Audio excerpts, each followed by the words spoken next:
2026년 2월 28일 새벽, 전 세계를 깨운 것은 단순한 폭발음이 아니었습니다.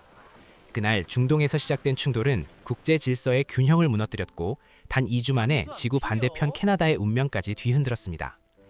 이 사건은 하나의 질문을 남겼습니다. 지금 이 순간 바다를 지킬 수 있는가? 60조 원 규모의 초대형 잠수함 사업. 이제 이 사업은 단순한 무기 도입이 아니라 국가 생존을 결정하는 선택이 되었습니다. 과거의 기준은 더 이상 의미가 없습니다. 가격도 이론적인 성능도 아닙니다. 지금 필요한 것은 단 하나, 즉시 투입 가능한 전력입니다. 해상 물류가 막히는 순간 경제는 멈춥니다. 에너지 수송로가 끊기는 순간 국가는 흔들립니다. 그리고 그 모든 것을 보이지 않는 곳에서 지키는 존재가 바로 잠수함입니다. 캐나다는 이제 더 이상 기다릴 수 없습니다. 북극해, 태평양, 대서양을 동시에 감시해야 하는 이 나라는 지금 당장 바다 아래를 장악할 수단이 필요합니다. 불과 몇 달 전까지만 해도 상황은 명확했습니다. 유럽의 기술 강국 독일이 유력한 승자로 보였습니다. 오랜 잠수함 기술, 안정된 설계, 그리고 네이토 표준. 여기에 더해 제시된 강력한 산업협력 조건까지. 단순히 잠수함을 파는 것이 아니라 현지 산업과 일자리까지 제공하는 패키지 전략이었습니다. 그 약속은 매우 매력적이었습니다. 특히 제조업 기반 회복이 절실했던 캐나다에게는 더욱 그랬습니다. 하지만 상황은 급격히 바뀌기 시작합니다. 글로벌 경기 침체, 에너지 가격 상승, 그리고 유럽 제조업 전반을 뒤흔든 구조적 위기. 결국 핵심 파트너는 선을 긋습니다. 군사 계약과 민간 투자를 분리하겠다는 선언. 이 한 문장은 단순한 입장 발표가 아니었습니다. 그것은 계약의 핵심이었던 신뢰를 무너뜨린 사건이었습니다. 이 순간 경쟁의 기준이 바뀝니다.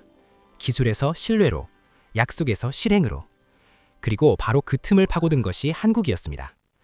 한국은 다른 선택을 했습니다. 화려한 미래 계획이 아니라 이미 존재하는 전력을 내세웠습니다. 지금 바다에서 움직일 수 있는 잠수함, 이미 검증된 설계와 생산체계, 그리고 무엇보다 약속한 날짜에 반드시 인도할 수 있는 능력. 핵심은 세 가지였습니다. 첫째, 수중 체류 능력입니다. 잠수함의 본질은 얼마나 오래 숨어 있을 수 있느냐입니다. 보이지 않는 상태로 작전을 유지하는 능력, 그것이 생존입니다. 둘째, 타격 능력입니다. 현대 해전에서 잠수함은 단순한 감시 자산이 아닙니다. 필요할 경우 전략적 타격을 수행할 수 있어야 합니다. 셋째, 운용 효율성입니다. 장기간 임무를 수행해야 하는 승조원들에게 현실적인 환경을 제공할 수 있어야 합니다. 이 세 가지는 단순한 성능표의 숫자가 아닙니다. 실제 전장에서 생존을 결정하는 요소들입니다. 한국은 이 모든 요소를 하나의 플랫폼에 통합했습니다. 그리고 또 하나의 차별점이 있었습니다. 바로 생산 능력입니다. 아무리 뛰어난 무기라도 제때 만들어내지 못하면 의미가 없습니다. 지금 세계는 무기를 비교하는 단계가 아니라 무기를 확보하는 단계에 들어섰습니다. 수요는 폭발적으로 증가하고 있습니다. 중동, 유럽, 아시아까지 모든 지역이 동시에 군비 확장에 나서고 있습니다. 이 상황에서 중요한 것은 단 하나입니다. 누가 더 빨리 만들어줄 수 있는가? 한국은 이미 대규모 조선 능력을 갖추고 있습니다. 여러 척의 잠수함을 동시에 건조할 수 있는 인프라, 그리고 그 일정을 맞춰온 경험. 이것이 바로 결정적인 차이를 만들어냅니다. 반대로 독일은 점점 어려운 질문에 직면하게 됩니다. 정말 약속을 지킬 수 있는가? 정해진 시기에 인도할 수 있는가? 이 질문에 확신을 주지 못하는 순간 경쟁은 이미 기울기 시작합니다. 한편 또 다른 변수가 등장합니다. 전쟁 이후 중동 국가들이 움직이기 시작했습니다. 그들은 단순했습니다.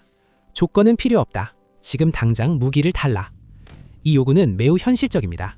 위협은 현재 진행형이고 대응도 즉각적이어야 하기 때문입니다. 이제 공급자의 위치는 완전히 달라졌습니다. 과거에는 구매자가 조건을 제시했습니다. 하지만 지금은 다릅니다.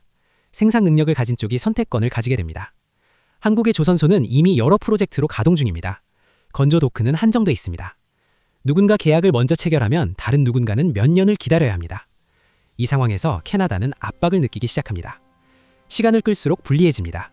결정을 늦출수록 선택지는 줄어듭니다. 이제 문제는 단순해집니다. 가장 좋은 조건이 아니라 가장 빠른 선택이 필요합니다. 현재 거론되는 시나리오는 두 가지입니다.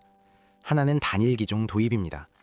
하나의 체계를 선택해 효율성을 극대화하는 방식입니다. 다른 하나는 분할 발주입니다. 여러 공급자를 동시에 활용하는 전략입니다. 하지만 이 선택에는 분명한 대가가 따릅니다. 서로 다른 시스템은 서로 다른 부품과 정비 체계를 요구합니다. 훈련 방식도 달라지고 운용 효율도 떨어집니다. 결국 비용은 증가하고 전력은 분산됩니다. 지금과 같은 위기 상황에서 이러한 선택이 과연 합리적인가에 대한 의문이 제기됩니다. 결국 핵심은 하나입니다. 지금 필요한 것은 완벽한 균형이 아니라 즉각적인 전력입니다. 그리고 그 전력을 누가 가장 확실하게 제공할 수 있는가입니다. 산업협력 측면에서도 차이는 분명해집니다. 과거에는 공장을 짓고 일자리를 만드는 것이 핵심이었습니다. 하지만 지금은 다릅니다. 지속가능한 산업구조, 그리고 미래 에너지까지 연결되는 전략이 중요해졌습니다. 실행 가능한 계획과 장기적인 협력 구조, 이것이 진짜 경쟁력이 됩니다. 한국은 이 부분에서도 새로운 접근을 보여줍니다. 단순한 투자 유치가 아니라 함께 성장하는 구조를 제시합니다. 이것은 단순한 계약이 아니라 파트너십에 가까운 개념입니다. 그리고 이 차이는 결정의 순간에 매우 중요한 요소로 작용합니다. 이제 선택의 시간이 다가오고 있습니다. 이 결정은 단순한 무기 구매가 아닙니다. 앞으로 수십 년간 이어질 해양 전략의 방향을 정하는 선택입니다. 그리고 동시에 누가 더 신뢰할 수 있는 파트너인가를 묻는 질문입니다. 기술은 격차를 줄일 수 있습니다. 하지만 신뢰는 그렇지 않습니다. 약속을 지키는 능력, 그리고 그 약속을 증명해온 기록, 이것이 마지막까지 남는 기준입니다. 다가올 결정은 한 국가의 수주 결과를 넘어섭니다. 그것은 글로벌 방산 시장의 흐름을 바꾸고 새로운 기준을 만들어낼 것입니다. 지금 세계는 변하고 있습니다.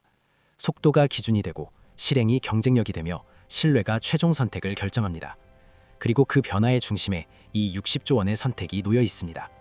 결정의 순간은 가까워지고 있습니다.